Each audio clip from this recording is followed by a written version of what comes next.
नमस्कार, केवी न्यूज देख रहे हैं आप। केवी न्यूज खबर आपकी में आपका स्वागत है। मैं उमेरवन सिंह नेगी और हम आपको आज खबर दिखाएंगे। कोटद्वार निकाय चुनाव के परिणाम को लेकर विश्लेषण भी करेंगे और ये भी बताएंगे कौन से वो दमदार 5 पार्षद हैं जिन्होंने इस पूरे चुनाव में अपनी शानदार उपस्थिति दर्ज कराई और इन लोगों से उम्मीद की जा रही है कि कोटद्वार के विकास में ये अपनी भूमिका निभाएंगे। हम तो ऐसी उम्मीद रखते हैं। तो कोटद्वार के चुनाव में क्या हुआ, चुनाव का परिणाम आपको सभी को मालूम है। पूर्व विधायक शैलेंद्र रावत बीजेपी के प्रत्याशी को मिले 38,000 वोट, रंजना रावत कांग्रेस पार्टी की प्रत्याशी को मिले 24,000 के आसपास वोट और महेंद्र पाल रावत जिनका चुनाव चिन्ह था सिलेंडर, पूर्व सैनिक संगठन के अध्यक्ष, उनको मिले मात्र 8,000 वोट। तो इस चुनावी समीकरण के बाद अब क्या है सिनेरियो, क्या कुछ होगा कोटद्वार में विकास को लेकर तो हम बहुत ज़्यादा उम्मीद लेकर चल नहीं रहे हैं। लेकिन फिर भी आपको बताते हैं, राजनीति एक ऐसा विषय है जिसको लोग देखना पसंद करते हैं, सुनना पसंद करते हैं। मतलब ये नहीं कि हमारे देश में क्रिकेट और राजनीति एक ऐसा सब्जेक्ट है जिसको लेकर लोगों में काफ़ी दिलचस्पी रहती है। लेकिन क्रिकेट में भी राजनीति होती है, मतलब खेल में भी राजनीति होती है, राजनीति में भी खेल होता है। तो पूर्व विधायक शैलेंद्र रावत का डंका बज रहा है कोटद्वार में। जिस तरह से उन्होंने सारे समीकरणों को धत्ता बताते हुए जीत हासिल की। सारे समीकरणों की बात मैं इसलिए कर रहा हूँ कि कोटद्वार बीजेपी में शैलेंद्र रावत की जो एंट्री हुई 8-9 महीने पहले हुई, लोकसभा चुनाव से पहले, और उस समय तक किसी को मालूम नहीं था कि शैलेंद्र रावत कोटद्वार में इस मेयर पद के उम्मीदवार के दावेदार होंगे या उनको टिकट मिलेगा। लेकिन शैलेंद्र रावत ने टिकट हासिल किया और चुनाव में जीत भी हासिल की। तो फिलहाल अब आप कह सकते हैं कि कोटद्वार में बीजेपी में सबसे बड़े नेता के तौर पर उनकी एंट्री हो गई है। उन्होंने शानदार राजनीतिक सूझबूझ रणनीति के तहत चुनाव लड़ा और 14,000 वोट के भारी अंतर से रंजना रावत जो कांग्रेस पार्टी की प्रत्याशी थी उनको हराया। रंजना रावत के प्रचार में क्या कमी थी, क्या चुनावी रणनीति थी और शैलेंद्र रावत की चुनावी रणनीति कैसी थी, इसको लेकर भी हम बात करेंगे। दमदार 5 पार्षद कौन से हैं और आने वाले 2027 के चुनाव में इस चुनाव का क्या इफेक्ट होगा, इसको लेकर भी हम बात करेंगे। तो सबसे पहले बात करते हैं बीजेपी की। क्यों नहीं आए पूर्व मंत्री, क्यों कांग्रेस से एकजुट नहीं हुई, इसको लेकर भी हम जरूर बात करेंगे क्योंकि खबर अब दिखाने का समय है। क्योंकि जब तक चुनाव चल रहे थे तो हमारा प्रयास यही था कि कोई नेगेटिव खबर न दिखाई जाए, क्योंकि हम बी पॉजिटिव वाले लोग हैं, अच्छा आपको दिखाना चाहते हैं। और हमको भी मालूम है कि जो राजनीति है ये काजल की कोठरी है, यानी कि राजनीति में जो दिखाया जाता है आम लोगों को वो होता नहीं है, अंदर की ही राजनीति होती है। तो आज हम केवल आपको कोटद्वार की राजनीति के तहत एक जागरूकता का वीडियो डाल रहे हैं और हम ये नहीं कहेंगे कि आप हमारे चैनल में कमेंट करो, मगर आप जरूर देखो और आप इस चीज़ को समझो कि राजनीति जो होती है वो भी लोगों की वजह से ही बदलती है। यानी कि अगर राजनीति में लोग जो मतदाता हैं वो क्षेत्र के विकास की जगह किसी और विषय को लेकर चुनाव में वोट देंगे, मतलब जातिवाद को वोट देंगे, क्षेत्रवाद को वोट देंगे, ये जो संसाधन मिल रहे हैं उसको वोट देंगे, किसी मतलब ऐसे नैरेटिव को लेकर वोट देंगे, तो फिर क्षेत्र का विकास होना नहीं है। हम उम्मीद कर रहे हैं कि पूर्व विधायक शैलेंद्र रावत के मेयर बनने से कोटद्वार का विकास होगा। और कोटद्वार में सबसे बड़ी प्रॉब्लम यही है कि जो टैक्स की प्रक्रिया शुरू की गई उसको रोका जाना चाहिए। कम से कम अगले 5 साल तक कोटद्वार में मोटर नगर के गड्ढे का निस्तारण होना चाहिए और गोखले मार्ग की समस्या हो या अन्य पार्किंग की समस्या है, बहुत सारी ऐसी समस्याएं हैं जिनका निराकरण करना चाहिए। और हम उम्मीद कर रहे हैं कि जो हैवीवेट कैंडिडेट जीते हैं वो इन समस्याओं के निराकरण को लेकर आगे बढ़ेंगे, क्योंकि उनके सामने जीत का सेहरा पहनने के बाद थोड़ी चुनौती भी है। और चूंकि अगर कुछ ऐसा होगा जिससे लोगों को परेशानी होगी तो फिर जो लोग चुनाव हारे हैं वो भी उम्मीद करते हैं कि सड़कों पे आएंगे। चलिए फिर पहले बात करते हैं बीजेपी की। बीजेपी के प्रत्याशी शैलेंद्र रावत के बारे में आपको थोड़ी सी और जानकारी देते हैं। वैसे हमने कई बार वीडियो डाल दिया, मुझे इस बात की बड़ी खुशी है कि चुनाव के दौरान सबसे ज़्यादा लोगों ने हमारा चैनल देखा, 1,20,000 बार हमारे चैनल को हिट किया गया। तो दरअसल हमने चुनाव के दौरान कोई भी आपको ऐसी खबर नहीं दिखाई जो हम आज आपको दिखाने जा रहे हैं। पूर्व विधायक शैलेंद्र रावत की बीजेपी प्रत्याशी से ही हम शुरू करेंगे, उसके बाद हम आपको बताएंगे क्यों नहीं आए। पूर्व मंत्री सुरेंद्र सिंह नेगी, कांग्रेस में एकजुटता की कमी क्यों है, चुनावी रणनीति कैसी थी दोनों ही पार्टी के उम्मीदवारों की, और इसके अलावा हम बात करेंगे कोटद्वार के 5 दमदार प्रत्याशी जिन्होंने शानदार तरीके से जीत दर्ज की। तो चलिए फिर बीजेपी से शुरू करते हैं। हमेशा हम बीजेपी से शुरू करते हैं। हमने शुरू में ही आपको कह दिया था आखिर तक, यानी कि मतगणना से एक दिन पहले जो मैंने वीडियो आपको डाला था तो मैंने आपको यही कहा था कि भाई कोटद्वार में मेयर बनने के लिए कम से कम 28-30 हज़ार का आंकड़ा चाहिए। और चूंकि रंजना रावत को 24,000 वोट मिले, शैलेंद्र रावत को 38,000 मिले, तो अगर रंजना रावत 6-7 हज़ार वोट और ले जाती तो फिर ये मामला 30-31 हज़ार के बीच नेक टू नेक होता। और यही हमको लग रहा था। हालांकि मुझे लग रहा है कि महेंद्र पाल रावत को 8,000 वोट मिले, हमारा आंकड़ा था कि कम से कम 10,000 वोट उनको मिलेंगे और जो 3 अन्य प्रत्याशी हैं उनको भी 6-7 हज़ार वोट मिलेंगे। तो ये मान के चल रहा था मैं कि 60,000 में फैसला हो जाएगा, तो जिसको 30,000 वोट मिलेंगे वही जीतेगा। थोड़ा सा वोट महेंद्र पाल रावत को कम पड़ा और जो बाकी प्रत्याशी थे यूकेडी के और 2 बीएसपी के और निर्दलीय, तो उनको उतना वोट मिला नहीं। जितने हम उम्मीद लेके चल रहे थे कि 3 प्रत्याशी अगर 6,000 वोट उनको मिलते हैं और 10,000 वोट महेंद्रपाल रावत को मिलते हैं तो फिर 60,000 वोट बचते हैं और 60,000 वोट में 30,000 का आंकड़ा जो पार करेगा वही चुनाव जीतेगा। लेकिन ऐसा कुछ हुआ नहीं। रंजना रावत की तमाम कोशिशों के बावजूद उनको 24,000 वोट मिले। हालांकि मुझे ऐसा लगता है कि उनको जो वोट मिले, जिस हिसाब से कांग्रेस पार्टी चुनाव लड़ रही थी, तो वो एक ठीक ठाक वोट है। लेकिन अब आगे क्या होगा उसके ऊपर बात करेंगे। पहले बीजेपी की बात करते हैं। बीजेपी के प्रत्याशी 2007 में बने थे विधायक, और विधायक बनने के बाद 2007 से 2012 तक वो विधायक रहे। लेकिन उनके ऊपर कुछ आरोप लगे, कुछ मतलब खंडूरी की हार का कुछ ऐसा ठीकरा उनके सर पर फोड़ दिया गया कि जिसकी वजह से वो बीजेपी से निष्कासित भी हुए और 10 साल तक वो एमक्यूएसएन में 2 बार चुनाव लड़ा। लेकिन अब 12 साल बाद उन्होंने अपना वनवास खत्म किया। एक राजनीतिक सूझबूझ के तहत उन्होंने चुनाव लड़ा और तमाम जो उन पे दल बदल के आरोप थे, खंडूरी फैक्टर था कोटद्वार के बीजेपी के अंदर, जिनके भविष्य को अब प्रश्न चिन्ह लग सकता है उनके चुनाव जीतने से, तो वो सब लोग भी उस तरह से काम नहीं कर पाए जिस तरह से शैलेंद्र रावत ने काम किया। तो शैलेंद्र रावत की जो रणनीति थी बहुत बढ़िया थी। उन्होंने 40 के 40 वार्ड मेंबर जो बीजेपी के थे उनके ऑफिस खोलने के समय मौजूद रहे। उन्होंने ये दिखाने की कोशिश की कि बीजेपी में एकजुटता है और सब कुछ ठीक ठाक तरीके से हो गया। और पुष्कर सिंह धामी की भी इसमें बहुत बड़ी भूमिका है। जिस तरह उन्होंने सभा की मंत्रियों को यहाँ पे लगातार भेजा, तो बीजेपी के अंदर उस तरह का भीतरघात नहीं हो पाया जिस तरह के भीतरघात की खबरें आ रही थी। हुआ जरूर है। और शैलेंद्र रावत अब निश्चित तौर पर कोटद्वार में अब बीजेपी के तो कम से कम नंबर 1 स्थानीय नेता बनी गए हैं और 2027 में भी उनकी बहुत बड़ी भूमिका हो सकती है। लेकिन सोचने वाली बात यही है कि 2007 में जब वो विधायक थे और वो बीजेपी में शामिल हुए तो उनके पास विकल्प था कि वो आने वाले 2027 के चुनाव में विधायक का चुनाव लड़ सकते थे या फिर उनको एमक्यूएसएन में भी बीजेपी से टिकट मिल सकता था। लेकिन क्यों लड़ा होगा उन्होंने मेयर का चुनाव, इसको लेकर मैं केवल एक अनुमान लगा रहा हूँ, क्योंकि बीजेपी में जिस तरह से टिकट वितरण होता है, कम से कम विधानसभा चुनाव में जब सरकार बनाने की बात आती है तो बड़ा मसला होता है टेक्निकल। 2012 में खंडूरी जी ने चुनाव लड़ा, 2017 में हरीश सिंह रावत ने, 2022 में ऋतु खंडूरी भूषण ने। तो हो सकता है कि शैलेंद्र रावत इस बात को लेकर आश्वस्त नहीं रहे होंगे कि 2027 में भी उनको विधायक का ही टिकट मिलेगा। चूंकि मेयर के टिकट में इतना बड़ा मसला नहीं था तो पुष्कर सिंह धामी ने उनको टिकट दिया और टिकट लेकर कम से कम उन्होंने अपने आप को सेफ हैंड रख लिया। यानी अब उनके पास विकल्प खुले हुए हैं। यानी कि वो मेयर बन गए हैं तो आप मान के चलिए 2029 तक वो मेयर रहेंगे और अगर वो मेयर ही बनकर अपनी राजनीति को आगे बढ़ाना चाहेंगे तो दोबारा भी मेयर का चुनाव लड़ सकते हैं। और कुल मिला के कोटद्वार में मेयर की तैयारी कर रहे तमाम उम्मीदवारों की आगे के चुनावी मतलब राजनीतिक भविष्य के ऊपर तो प्रश्न चिन्ह लगना स्वाभाविक है, क्योंकि इस राजनीति जो है ये सिंबल की राजनीति है और सड़क की राजनीति नहीं है। रंजना रावत और महेंद्रपाल रावत ने सड़क की राजनीति की और उन्होंने भी दमदार उपस्थिति दर्ज कराई। तो पूर्व विधायक शैलेंद्र रावत ने जब 2007 में चुनाव लड़ा था विधायक का, तो उस समय भी वो ब्लॉक प्रमुख थे। बहुत सारे लोगों को मालूम नहीं होगी, हालांकि मैं तो 2012 के चुनाव के खंडूरी फैक्टर की भी सारी खबर मालूम है। लेकिन हम शैलेंद्र रावत की बात कर रहे हैं तो 2007 में जब वो विधायक बने थे तो सेम यही स्थिति थी जो इस समय है। यानी कि वो ब्लॉक प्रमुख तो थे ही। अगर 2007 के चुनाव में वो चुनाव नहीं भी जीत पाते तो वो ब्लॉक प्रमुख रहते 2 साल बाद तक। अब वो बन गए मेयर, तो 2027 में जब चुनाव होगा तो उनका मेयर का कार्यकाल लगभग 2.5 साल का होगा। उसके बाद उनके पास सारे ऑप्शन खुले हुए। तो फिलहाल शैलेंद्र रावत का डंका बज रहा है और उन्होंने जो भी किया, जो भी तरीका अपनाया, वो राजनीतिक रणनीति थी, सूझबूझ थी, अनुभवी था। और बाकी जो प्रत्याशी थे पहली बार इतना बड़ा चुनाव लड़ रहे थे तो निश्चित तौर पर उन्होंने मेहनत की, जमकर मेहनत की और राजनीतिक मेहनत की उन्होंने। अब वो 5 साल मेयर रहेंगे तो क्या कुछ करते हैं कोटद्वार के लिए उसको लेकर तो हम अभी कुछ कह नहीं सकते। तो फिर बीजेपी में इस समय सबसे बड़े नेता बनकर उभरे हैं शैलेंद्र रावत। अब बात करते हैं आगे मुद्दे की बात। कांग्रेस प्रत्याशी रंजना रावत का चुनाव प्रचार हुआ।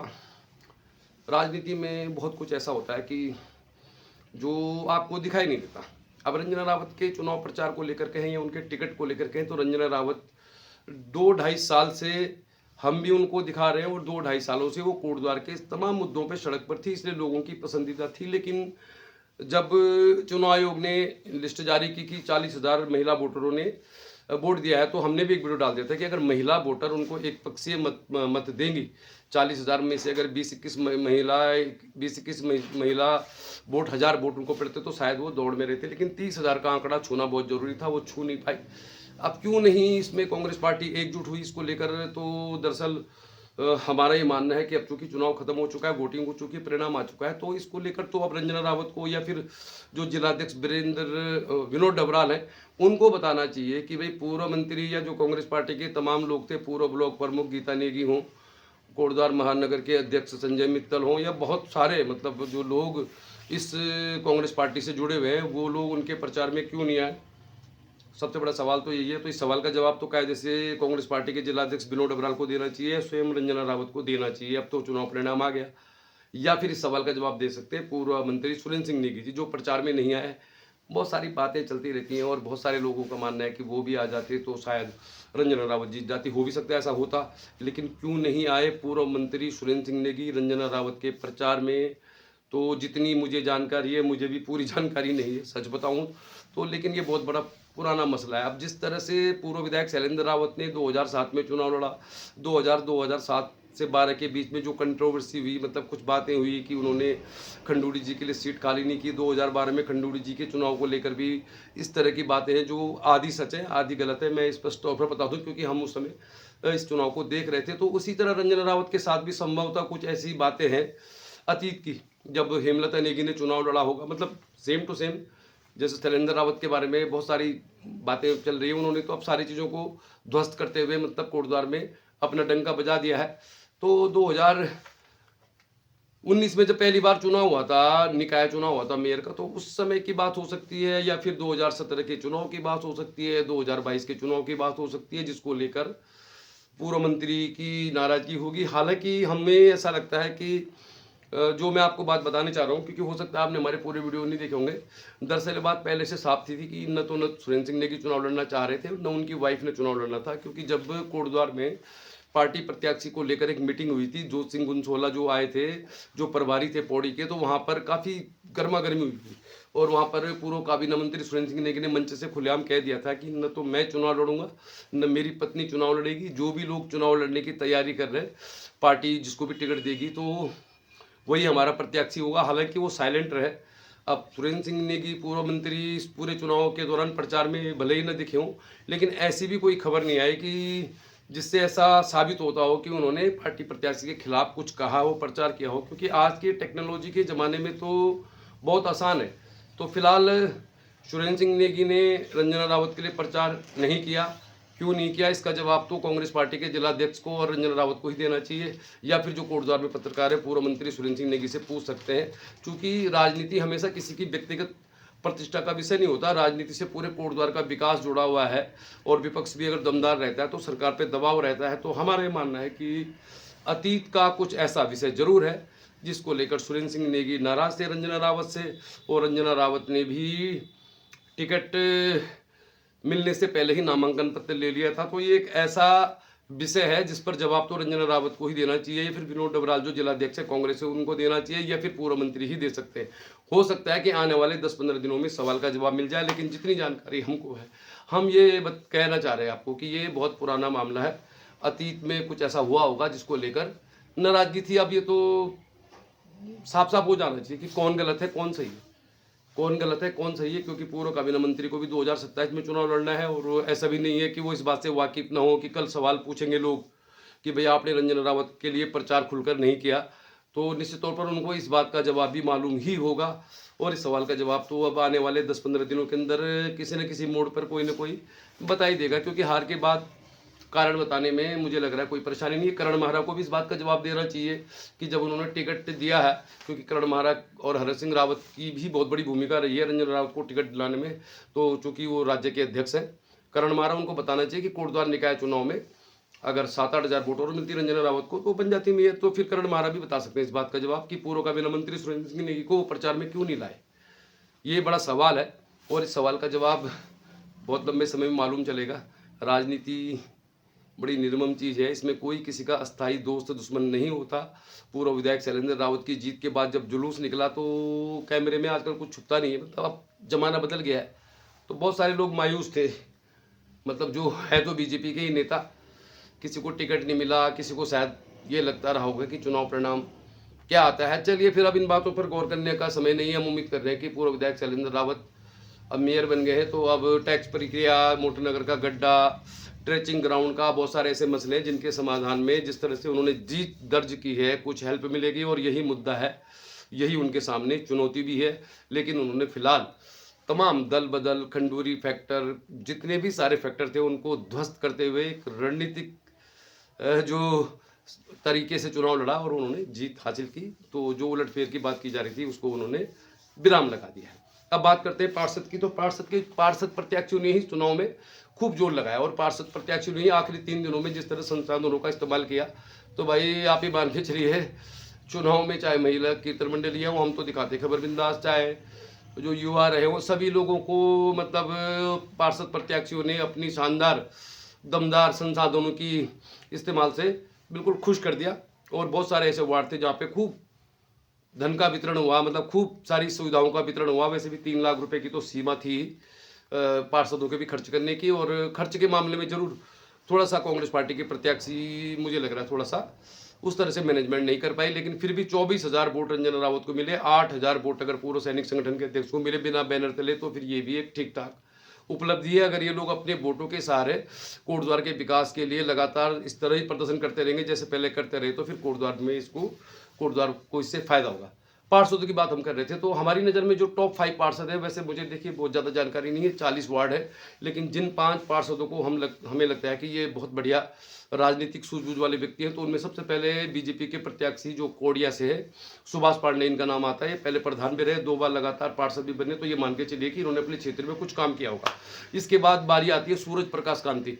सूरज प्रकाश कांति वैसे कांग्रेसी माने जाते हैं, लेकिन निर्दलीय चुनाव लड़ा लगातार 2 बार, और लगातार 2 बार काशीरामपुर जैसे बड़े वार्ड में उन्होंने जीत दर्ज की। इसके बाद सौरभ नोडियाल भी आते हैं, पदमपुर मोटरढाक वार्ड नंबर 31 जहां से हम चैनल चलाते हैं। तो इस चुनाव में सबसे कम खर्च अगर पूरे 40 वार्ड में हुआ होगा तो वो हमारे ही वार्ड में हुआ। 2 ही प्रत्याशी थे, संदीप रावत, सौरभ नोडियाल। एक तरफा जीत दर्ज की सौरभ नोडियाल ने 1200 से ज्यादा वोट को लेकर। लेकिन मुझे इस बात की बड़ी खुशी है कि यहाँ पे जो कांग्रेस पार्टी के प्रत्याशी थे संदीप रावत, मुझे लग रहा 5-6 हजार में ही उन्होंने चुनाव लड़ लिया, भले चुनाव वो नहीं जीते। तो कोटद्वार के टॉप 5 पार्षदों में सुभाष पांडे हमारी नज़र में बहुत अच्छा काम उन्होंने किया होगा। और इसके अलावा सूरज प्रसाद कांति, वो भी बहुत दमदार, और मुझे बड़ा अच्छा लगा उन्होंने जो बातें कही कि भाई कोटद्वार नगर निगम में टैक्स लगाने से पहले कोटद्वार में शेवर लाइन बिछाई जानी चाहिए। तो ये बहुत अच्छी बात है, और ये कोटद्वार की राजनीति में जो पार्षद है उनको इस ओर सोचना चाहिए। इसके बाद तीसरे पार्षद के रूप में हम सौरभ नोडियाल का नाम लेंगे, जो लगातार दूसरी बार पार्षद बने हैं, एक तरफा जीत दर्ज की उन्होंने। और नईम अहमद भी एक पार्षद प्रत्याशी है, भले वो मुस्लिम प्रत्याशी है, लेकिन निश्चित तौर पर जिस वार्ड से वो 4 बार लगातार पार्षद बने हैं, तो वहाँ पर उनके सामने भी बहुत सारी चुनौतियाँ रही होंगी। तो नईम अहमद, सुभाष पांडे, सूरज प्रसाद कांति और सौरभ नोडियाल के अलावा एक झंडी चोड़ के पार्षद है सुखपाल शाह, जिनको लेकर हमने भी कहा था कि वो बिल्कुल एक तरफा जीतेंगे, चाहे वो निर्दलीय लड़े, चाहे बीजेपी से लड़े, चाहे कांग्रेस से लड़े। तो इन 5 पार्षदों पर हम जिम्मेदारी छोड़ रहे हैं कोटद्वार में उन तमाम कामों की जो कोटद्वार के लिए होनी चाहिए। हालांकि इसमें बीजेपी के पार्षद भी है, और बीजेपी के पार्षदों से हम कहना चाहेंगे कि आपको कोटद्वार के हित के लिए पार्टी लाइन से हटकर भी काम करना चाहिए, तभी जाके आगे लोग आपको फ्यूचर में कुछ बड़े लाभ देंगे। पार्षदों के चुनाव में खूब धन वर्षा हुई, और मुझे इस बात का खेद है कि जो आकलन हमने आपको बताया था उसमें से कई जगह मतलब उलटफेर हो गया। क्योंकि यार लास्ट के 2-3 दिन में जिस तरह से रात भर 12 बजे तक जो चुनाव प्रचार करते हैं, प्रत्याशी हों या मेयर के हों, पार्षद हों, तो उसका तो हमें कोई मालूम चलता नहीं है। क्योंकि हम लोग तो लगभग 9 बजे 9:30 बजे अपने घर आ जाते हैं दिन भर की कवरेज करने के बाद। तो बहुत सारे उलटफेर हुए, और चुनाव में जातिवाद भी चला, क्षेत्रवाद भी चला, धन भी चला, और इसी वजह से बहुत सारी सीटें थी जो कंट्रोवर्सी में फंस गई। खासतौर पर निम्बू चोड़ की बात करते हैं हम शुरू इस वाली बेल्ट से। तो निम्बू चोड़ में दीपेंद्र नेगी पूर्व में कांग्रेसी थे, उनके सामने प्रमोद केजरीवाल जीत गए चुनाव, जो बीजेपी के प्रत्याशी थे। तो वहाँ पे विनोद रावत जो थे वो कांग्रेस के प्रत्याशी थे। तो थोड़ा जाति का भी फैक्टर होता ही है चुनाव में, देखिए सब चीज़ चलती है। तो यहाँ पे प्रमोद केजरीवाल की जगह हमने कहा था कि दीपेंद्र नेगी भी एक भारी उम्मीदवार है, लेकिन यहाँ पे त्रिकोणीय मुकाबले में प्रमोद केजरीवाल जीत गया। अब इसके ठीक उलट दुर्गापुरी में क्या हुआ देखिए आप। दुर्गापुरी में जो प्रत्याशी थे बीजेपी के हरी रावत, और यहाँ पर से बीजेपी के निर्दलीय प्रत्याशी थे गौरव जोशी। तो इस चुनाव का फायदा मिला श्रीधर प्रसाद बेदवाल को। तो मतलब निम्बू चोड़ और यहाँ पर जो हुआ ये त्रिकोणीय मामला था। मतलब अब क्या कह सकते हैं, हम जो लोग चुनाव लड़ रहे हैं तो उसमें सारी चीज़ें चलती हैं, रात भर संसाधन भी खर्च करते हैं, मतलब शराब भी पिलाई जाती है, कुछ ऐसी खबरें आती है कि पैसा भी दिया जाता है, तो उससे चुनाव प्रभावित हो जाता है। तो हमारी नज़र में नहीं है। रात के 10 बजे बाद क्या खेल होता है उसकी हमें कोई जानकारी नहीं है। तो हम जो खबर दिखाते हैं ग्राउंड से दिखाते हैं। गमनपुर में भी यही हुआ। गमनपुर वार्ड था जहाँ पर हमको लग रहा था कि तीरथ सिंह रावत दमदार उपस्थिति दर्ज कराएंगे, क्योंकि 2 बार वो प्रतिनिधि रह चुके हैं। लेकिन यहाँ पे अमित नेगी चुनाव जीते, जो पहली बार चुनाव लड़े और वर्षों से बीजेपी की सेवा कर रहे दौलतराम बोठियाल को टिकट नहीं मिला, उनको ज़्यादा वोट नहीं मिला। तो फिर ये सब कुछ कैसे हुआ। दिलीप रावत की प्रतिष्ठा से जुड़ी हुई ये सीट थी, विधायक रितु खंडूड़ी भूषण के घर के पास की सीट दुर्गापुरी, जहाँ पर बीजेपी हार गई और इस सीट में भी दिलीप रावत ने बहुत बड़ी भूमिका निभाई अमित नेगी को चुनाव जितवाने में, और अमित नेगी इस चुनाव को जीत गए, तीरथ सिंह चुनाव हार गए। तो बहुत कुछ होता है चुनाव में जो रात को होता है, रात की हमारे पास कोई खबर होती नहीं है, रात को हम कहीं जाते भी नहीं है, हमें इस तरह का वीडियो वायरल करने की भी इच्छा नहीं होती कि कोई शराब बांट रहा है तो उसको वीडियो बना दे। तो इस तरह कुछ उलटफेर हुए। मावाकोट, नंदपुर, गोरखपुर, कोटला की सीट में भी हुआ, वहाँ पे 7 उम्मीदवार थे और 7 उम्मीदवारों में 5 उम्मीदवार जो थे एक ही कास्ट के थे। शशिकांत जोशी वहाँ पे चुनाव जीत गए। वहाँ पे चूंकि कांग्रेस पार्टी के हरि रावत पूर्व में प्रधान रहे तो हमारी नज़र में वो ठीक ठाक कैंडिडेट लग रहे थे, निर्दलीय थे वो, लेकिन वहाँ पे सिंबल पे चुनाव लड़े। सुमित रावत ने भी काफ़ी मेहनत की और काफ़ी खर्चा भी किया होगा, तो वो जो वोटों का बंटवारा हुआ उसमें शशिकांत जोशी को फायदा मिल गया। पदमपुर मोटरहाग में पहले हमने कह दिया था लगभग एक तरफा। ये शिवराजपुर में सबसे ज़्यादा खर्चा हुआ। शिवराजपुर वार्ड बड़ा हॉट सीट बन गई थी और यहाँ पे 6 प्रत्याशी चुनावी मैदान में थे। 2 प्रत्याशी तो लगभग बहुत बड़ी उपस्थिति दर्ज करा नहीं सकते थे, लेकिन 4 प्रत्याशी ऐसे थे जिनको वोट मिले। मनोज पात्री निवर्तमान जो पार्षद थे वो दमदार थे और उनको पार्टी का सिंबल भी मिला था, लेकिन उनके सामने आ गए दीपक पाठक देवरामपुर वाली जो बेल्ट है भारत इलेक्ट्रॉनिक्स की, उस बेल्ट के कैंडिडेट थे। उनके लिए कुछ लोगों ने काम किया, खूब सारे संसाधन भी खर्च हुए, लेकिन यहाँ पे शुभलोक रावत कांग्रेस के प्रत्याशी थे और हुकुम सिंह रावत भी कांग्रेसी बैकग्राउंड के प्रत्याशी थे। 4 प्रत्याशी चुनावी मैदान में थे और आखिर में वही हुआ जो हमने कहा था, दीपक पाठक का भोकाल था वहाँ पे और दीपक पाठक चुनाव जीत गए। लेकिन अब चुनाव जीतने के बाद नगर निगम में जब जाएंगे वहाँ पर कुछ सभा होगी, कुछ डिस्कस होगा, कुछ बैठक होगी, तो क्या करेंगे इसको लेकर कह नहीं सकते। तो कुल मिला के चुनाव में पार्षदों ने खूब मतलब क्या है संसाधन लुटाए, लोगों ने खूब इंजॉय भी किया और कुछ 5 प्रत्याशी थे जो दमदार हमारी नज़र में। हालांकि नीरूबाला खंतवाल भी रिपीट हुई हैं, सोनिया नेगी भी जीती हैं चुनाव, लेकिन ये जो 5 प्रत्याशी थे इन पर हम जिम्मेदारी छोड़ रहे कोटद्वार की, क्योंकि पार्षद ही आवाज़ उठाएंगे वहाँ पे। और ये पार्षद हमने बता दिए, सुभाष पांडे बीजेपी के कोड़िया से और सूरज प्रसाद कांति ये भी बहुत दमदार मुझे नजर आए और ये काशीरामपुर के हैं। इसके अलावा नईम अहमद जो 4थी बार पार्षद बने उनकी भी जिम्मेदारी है। सौरभ नोडियाल जो पदमपुर मोटरहाग से एक तरफा जीते लगातार दूसरी बार, और सुखपाल शाह जो झंडी चोट से जीते। हालांकि विपिन डोबरियाल भी कोटद्वार की जो शहर की 6 सीट है उसमें जीत गए थे, उनका वीडियो भी हमने डाल दिया था। वो कहते मैंने मोहब्बत की दुकान खोली। तो चलिए फिर चुनाव रहा हंगामेदार, लेकिन चुनौतियां भी हैं, चैलेंज भी हैं। राजनीति संभावनाओं का खेल है और राजनीति का एक काला सच भी है कि राजनीति में कुर्सी ही सबसे बड़ी चीज़ है। चूँकि रंजना रावत ने इतना बड़ा चुनाव लड़ा नहीं था, पूर्व सैनिक संगठन के अध्यक्ष ने भी चुनाव लड़ा नहीं था, शैलेंद्र रावत ने 2007 में चुनाव लड़ा था, सिगड्डी से लेकर सने तक उनकी टीम मौजूद थी, मुख्यमंत्री मंत्री सब कुछ आए, उन्होंने पार्टी में एकजुटता दिखाई और मुझे लग रहा सरकार का भी दबाव था उन तमाम कार्यकर्ताओं पर जो फ्यूचर में राजनीति करना चाहते हैं, तो इसलिए उस तरह का भीतरघात हुआ नहीं। और मुझे ऐसा लगता है, मेरा ये मानना है कि रंजना रावत को जो 24,000 वोट मिली हैं उनमें 6-7 हज़ार वोट वो थे जिन्होंने बीजेपी प्रत्याशी के खिलाफ नाराजगी दिखाई, और शैलेंद्र सिंह रावत को भी 5-6 हज़ार वोट जरूर वो मिले होंगे जो कांग्रेस पार्टी के वोटर तो थे, लेकिन उन्होंने रंजना रावत के खिलाफ मतदान किया होगा, ऐसी संभावना है। राजनीति की हर खबर आपको हम दिखाते रहेंगे। चलिए फिर आज के लिए इतना ही, देखते रहिए केबी न्यूज़। बहुत बहुत धन्यवाद, आपने बहुत बड़ी संख्या में देखा। 1,20,000 बार हमारे चैनल को हिट किया गया, लेकिन हम लोग यही चाहते हैं कि सुंदर कोटद्वार, अच्छा कोटद्वार, विकसित कोटद्वार बने। इसके लिए चाहे मेयर बीजेपी का हो, कांग्रेस का हो, निर्दलीय हो, पार्षद चाहे किसी भी पार्टी के हों, आप सब लोग मिलकर कोटद्वार के लिए काम करें और कम से कम टैक्स प्रक्रिया को 5 साल तक रोका जाना चाहिए। मोटर नगर के गड्ढे का जो कोर्ट का मामला है उसको निपटाया जाना चाहिए। गोखले मार्ग की समस्या का भी समाधान होना चाहिए, क्योंकि जो जीते हुए उम्मीदवार है वो हैवीवेट है और पुष्कर सिंह धामी की भी पसंद भी होंगे। उम्मीद कर रहे हैं अच्छी राजनीति होगी, अच्छा काम होगा। देखते रहिए केबी न्यूज़, खबर आपकी।